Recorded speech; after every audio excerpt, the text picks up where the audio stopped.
በምርጫ ማጭበርበር የተገኙት አስፈጻሚ እና መራጭ ከ6 እስከ 10 ወር በሚደርስ እስራት ተቀጡ። በደቡብ ኢትዮጵያ ሕዝቦች ክልል በቡርጂ እና ጌዲዮ ዞኖች ምርጫ ሲያጭበረብሩ ተደርሶባቸዋል የተባሉ የምርጫ አስፈጻሚ እና መራጭ ከ6 እስከ 10 ወር በሚደርስ እስራት ተቀጡ።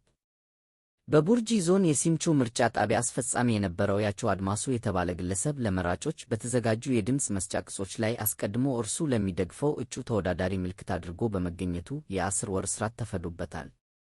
በኢትዮጵያ ብሔራዊ ምርጫ ቦርድ የቡርጂ ቅርንጫፍ ጽሕፈት ቤት ለዶቼ ቬለ እንደገለጸው የቡርጂ ወረዳ ፍርድ ቤት ላለፉት 3 ቀናት የቀረቡለትን ማስረጃዎች ሲመረምር ቆይቶ ጥፋተኛነቱን በማረጋገጥ የፍርድ ውሳኔውን አስተላልፏል። በሌላ በኩል በጌዲዮ ዞን ቡሌ ወረዳ አገምሳ ቀበሌ ገባበጋሻ ምርጫ ጣቢያ መራጭ የነበረው ወጣት ታደለ ገመዳ የ6 ወር እስራት ተፈርዶበታል። ወጣቱ የተቀጣው በድምፅ መስጫ ጣቢያ አካባቢ በመንቀሳቀስ ሌሎች መራጮች እርሱ ለሚፈልገው እጩ ድምፅ እንዲሰጡ ቅስቀሳ ሲያደርግ በመገኘቱ እንደሆነ የወረዳው ኮሚኒኬሽን ለዶቼ ቬለ ሬዲዮ ገልጿል።